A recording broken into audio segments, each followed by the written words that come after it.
कड़कती धूप में दूर दूर तक फैले इस वीरान टमाटर के खेत का सन्नाटा आज कुछ अलग ही कहानी बयां कर रहा था। लाल लाल पके हुए टमाटर ऐसे चमक रहे थे मानो धरती पर किसी ने लाल माणिक बिखेर दिए हों। हवा की हल्की सरसराहट के बीच खेत की झाड़ियों में कुछ छिपा बैठा था, एक ऐसा साया जो कई दिनों से भूखा था, कमजोर था और किसी इंसान के भरोसे का इंतजार कर रहा था। झाड़ियों के पीछे सूखी बेलों के बीच एक औरत जैसी आकृति चुपचाप बैठी थी। चेहरा पीला, बाल बिखरे हुए, आंखों में अजीब सी चमक।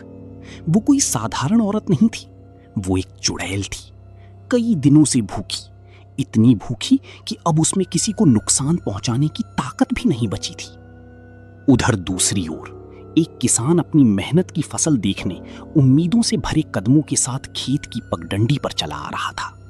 उसे क्या पता था कि आज ये पगडंडी उसे दौलत नहीं, मौत की और करीब ले जा रही है। अरे वाह, मान गए भाई। ये बार तो धरती मैया एकदम सोना उगल दी है। पूरा खेत एकदम लाल लाल टमाटर से भर गया है। इतना बढ़िया माल देख के तो दिल गदगद हो गया। लगता है ये साल बिटवा का नाम बड़े स्कूल में लिखवा देंगे। घर की टूटी छत भी बन जाएगी और साहूकार का पूरा कर्जा भी उतर जाएगा। बस भगवान इतना कर दें कि कोई जंगली जानवर रात में फसल खराब ना करे, फिर समझो किस्मत चमक गई हमार। किसान अपनी फसल देखकर फूला नहीं समा रहा था। उसके दिल में खुशियों के लड्डू फूट रहे थे। वो मन ही मन आने वाले दिनों के सपने सजाने लगा। नई छत, बिटिया की शादी, बेटे की पढ़ाई और घर में खुशहाली। लेकिन किस्मत अक्सर इंसान की सबसे बड़ी खुशी के समय ही उसकी परीक्षा लेती है। आज भी कुछ ऐसा ही होने वाला था। ये बार तो छठी मैया ने सुन ली हमारी। कल सवेरे ही मंडी जाकर व्यापारी से बात करेंगे। इतना माल बिक गया तो जिंदगी बन जाएगी। तभी किसान की नजर पगडंडी के बीचों बीच पड़ी एक औरत पर गई। वो जमीन पर गिरी हुई थी, सांसें तेज चल रही थी, शरीर कमजोर लग रहा था। अरे बाप रे, ये रास्ते के बीचों बीच कौन औरत पड़ी है? लगता है बहुत बीमार है। अरे ओ बहन, सुन रही हो? ठीक तो हो ना? बचा लीजिए भैया, मैं बहुत लाचार हूँ। कई दिनों से पेट में अन्न का एक दाना नहीं गया। अगर आज कुछ खाने को नहीं मिला तो मैं यहीं दम तोड़ दूंगी। बस थोड़ा सहारा दे दीजिए, जीवन भर आपका एहसान मानूंगी। किसान ने उसे गौर से देखा। औरत दिखने में मजबूत लग रही थी। अगर उसे अपने खेत पर रख लिया जाए तो रात की रखवाली का काम मुफ्त में हो सकता था। न मजदूरी देनी पड़ेगी, न चौकीदार रखना पड़ेगा, न रात रात भर जागना पड़ेगा। उसकी मन में दया से ज्यादा लालच जाग उठा। देखने में तो तगड़ी लग रही है, बस भूख से बेहाल है।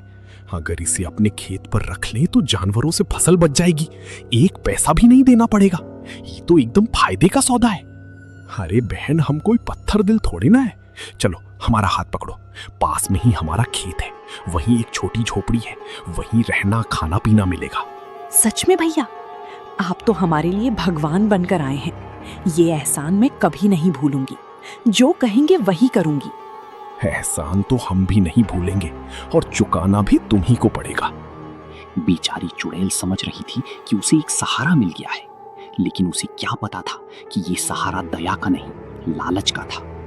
किसान उसकी मजबूरी में अपना फायदा देख रहा था और इसी लालच ने आने वाले विनाश की नींव रख दी। शाम ढलते ढलते दोनों मिट्टी की बनी छोटी झोपड़ी तक पहुंच गए। चारों तरफ लाल टमाटरों के पौधे हवा में हिल रहे थे। दूर कहीं सियारों की आवाज सुनाई दे रही थी। चुड़ैल ने पहली बार राहत की सांस ली। उसे लगा अब उसे खाना मिलेगा, आराम मिलेगा और शायद इंसानों पर उसका भरोसा लौट आएगा। सुनो, आज से यही तुम्हारा ठिकाना है, लेकिन याद रहे यहां मुफ्त में कुछ नहीं मिलता। आज रात से खेत की रखवाली शुरू। एक भी जानवर फसल के पास आया तो ठीक नहीं होगा। जी मालिक, आप चिंता मत कीजिए, आपकी एक भी सब्जी खराब नहीं होने दूंगी। किसान ने उसे सूखी रोटी और पानी दिया। चुड़ैल ने भूख से कांपते हाथों से रोटी खाई। कई दिनों बाद उसके पेट में कुछ गया था। उसकी आंखों में कृतज्ञता थी, लेकिन किसान की आंखों में केवल स्वार्थ था। उस रात चुड़ैल खेत के बीच खड़ी रही। उसकी आंखें अंधेरे में चमकती रहीं। जंगली सुअर, नीलगाय और बंदर खेत के पास आने की हिम्मत तक नहीं कर पाए। सुबह जब किसान उठा तो उसने देखा कि पूरी फसल सुरक्षित थी। वाह रे भाग्य, अब तो मजा आ गया। सच में मुफ्त का चौकीदार मिल गया।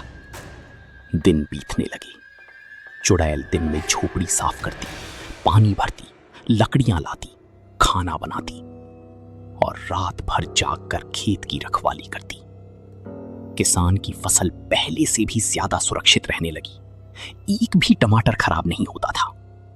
लेकिन किसान का लालच बढ़ता जा रहा था। सुनो, आज से खेत के साथ साथ मवेशियों की देखभाल भी करना, और हाँ, सुबह घर का काम भी। जी मालिक। मालिक, चुड़ैल बिना शिकायत सब करती रही, क्योंकि वो भूख, अकेलेपन और ठुकराए जाने का दर्द जानती थी। उसे लगता था कि किसान भली कठोर हो, लेकिन उसने उसे मरने के लिए नहीं छोड़ा। इसी एहसान की बोझ तले वो हर आदेश मानती रही। कुछ ही दिनों में टमाटरों की फसल तैयार हो गई। किसान कई बैलगाड़ियों में भरकर मंडी पहुंचा। उसकी फसल इतने अच्छे दाम में बिकी कि वो खुशी से झूम उठा। अरे वाह, इतना पैसा! अब तो जिंदगी बन गई। सब इस औरत की वजह से हुआ है। लेकिन अगर इसे मजदूरी देनी पड़ी तो फायदा कम हो जाएगा। नहीं, इसे बस खाना देते रहेंगे, यही काफी है। पैसा आते ही किसान का दिल और कठोर हो गया। अब वो चुड़ैल को इंसान नहीं, अपना नौकर समझने लगा। अगर अनुमति हो तो मैं कुछ कहना चाहती हूँ। क्या है? जल्दी बोलो। मैंने आपकी पूरी निष्ठा से सेवा की है। क्या मुझे 2 नए कपड़े मिल सकते हैं? मेरे वस्त्र फट चुके हैं। अरे बड़ी आई कपड़े मांगने वाली, रहने को जगह दी, खाना दिया, यही बहुत है। ज्यादा लालच मत करो। मैंने लालच नहीं किया मालिक, बस सोचा था। चुप, जो मिला है उसी में रहो। चुड़ैल चुप हो गई। उसकी आंखों में आंसू आ गए, लेकिन उसने फिर भी कुछ नहीं कहा। उसके भीतर वर्षों से सोया अंधेरा हल्का हल्का जागने लगा था। एक रात तेज बारिश हुई, बिजली कड़क रही थी, खेत में पानी भरने लगा। चुड़ैल पूरी रात भीगती रही ताकि पौधे बच जाएं। सुबह किसान ने देखा कि पूरी फसल सुरक्षित है, लेकिन चुड़ैल बुखार से कांप रही थी। मालिक, आज शरीर बहुत टूट रहा है। क्या मैं थोड़ी देर आराम कर सकती हूँ? आराम? हमने क्या तुम्हें आराम करने के लिए रखा है? उठो और काम पर लगो। यही वो क्षण था जब चुड़ैल की धैर्य की आखिरी डोर टूट गई। उसने पहली बार किसान को उसी नजर से देखा जिस नजर से शिकारी अपने शिकार को देखता है। उस रात किसान गहरी नींद में सो रहा था। अचानक उसे झोपड़ी के बाहर किसी की चलने की आवाज सुनाई दी। ठक ठक ठक। वो घबरा कर उठा, दरवाजा खोला और जो उसने देखा उसे देखकर उसकी चीख निकल गई। सामने वही औरत खड़ी थी, लेकिन अब उसका चेहरा इंसानी नहीं था। आंखें लाल, दांत नुकीले, बाल हवा में उड़ रहे थे, चेहरे पर भयावह मुस्कान। क्यों मालिक, पहचाना नहीं? मैं वही हूं जिसे तुमने सड़क से उठाया था, जिसने तुम्हारी खेत बचाए, तुम्हें अमीर बनाया, और बदले में तुमने क्या दिया? अपमान, गुलामी, तिरस्कार। मुझे माफ कर दो, मैं लालच में अंधा हो गया था। जब मैं भूखी थी तब मैं इंसानियत खोज रही थी। तुमने मुझे नौकर बना लिया।